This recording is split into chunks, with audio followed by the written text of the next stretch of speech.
Thanks for checking out this video. I'm going to show you a time lapse of how I made this oil painting. I used a grid on my canvas. This is how I start. A lot of pieces that I do is with a grid.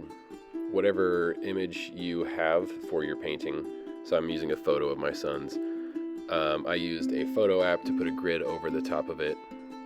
In this case, I put a 16 by 20 grid on the image, and then I put a 1-inch grid on this 16 by 20 canvas. So the grid over my image matches the grid on my canvas, so I go square by square and draw everything in.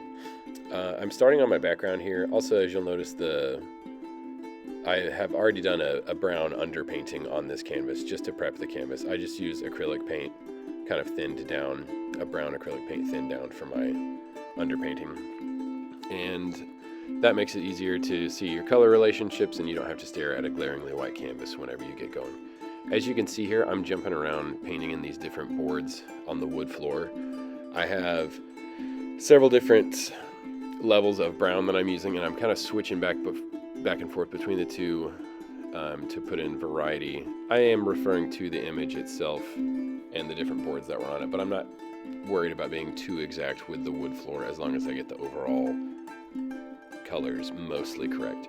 So I'm doing a base coat for each of these boards, just kind of it's the main color that it will be. I'm not worried about any of the wood grain yet. I'm just trying to get in the main color. So I'm going through and painting that in on all of these.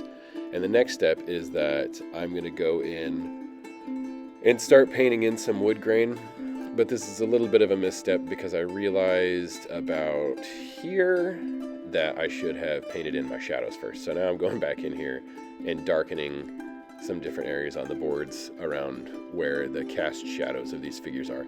And now I'm going through and putting in my actual wood grain. I did look at the actual boards for the wood grain. The nice thing with something like wood grain though is that you don't have to be super accurate in order for it to look pretty good.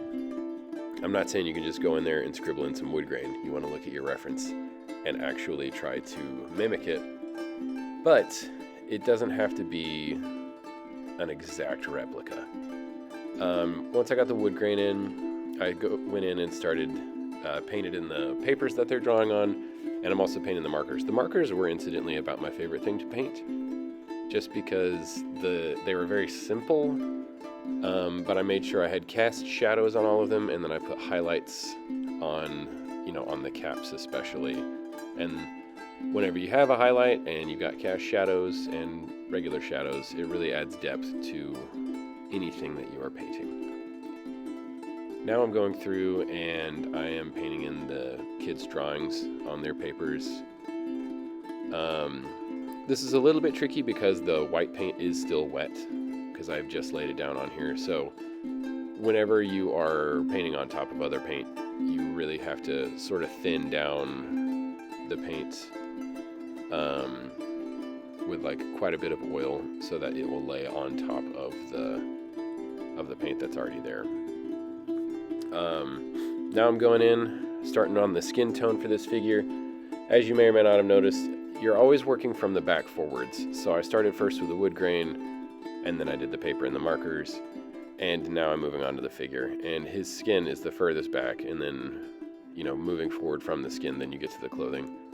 So I started off on the skin, and it's also nice to jump around to do his arms and his legs too, because obviously he's going to have pretty similar skin tone on both of those areas. Now I'm ready for his clothing, so I painted his shorts in, and then I threw a bunch of blue on there to make this shirt.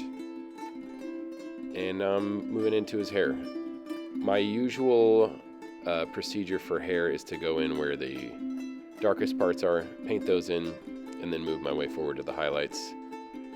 And once I got that first figure done, I was ready to move over to the next one. Similarly, I started with his feet because they are the furthest back as far as working back to front goes. And then I came over to his clothing, to doing the stripes on his pajamas. And he had some markers in his hand too that were pretty tricky to get because they were a little bit blurred. This was one of the challenges with painting this image, was that it's not actually that great of a photo as far as clarity goes. The hands and feet of all the figures are a little bit blurry in it. So they're a little bit blurry in the final painting too. I didn't add a ton of detail in them. For one, they're kind of small, but secondly, since they were blurry in the image, I left them blurry in the painting, because a really good way to make something look kind of crummy is by trying to make up details that you can't actually see. So I was trying to avoid that. I went in here and painted his hair. This smallest figure has the lightest hair of these three figures. One of my favorite parts of this painting is that each of the figures has a different hue of hair. We got a blonde and a brunette, and then also the third figure has the almost black hair. So a range of hair values happening here. Now I'm starting on the last figure. I'm getting his feet painted in, working in on his PJs now too. His pajamas are pretty dark, and you'll see once I got the darkness painted on there, they've got a bunch of different little colored designs on them. So similarly to as I was painting on the paper, where I had to make my paint pretty wet so that it would kind of layer easily on top of it. That's what I had to do here. Now I'm going in on his hands. Similar story with this figure too, not a huge amount of detail visible in the hands, and so I just kept them kind of blurry. And weirdly, that's one thing that kind of will make your painting a little bit look more photorealistic, is when some things are out of focus, because that's the way photography works. It's also the way that your own eyes work. Like you can't see everything in focus. Anyway, finishing up the hair here. It was also very convenient that none of these figures are looking at you as a viewer or at the camera, because then I didn't have to deal with painting their faces, which was handy. This painting was a lot of fun to do. I really enjoyed the overall composition with the figures, and I was also really happy with how the wood grain and the markers turned out. I'm pretty pleased with it overall. Hopefully that was a helpful explanation. Hope you have a great day.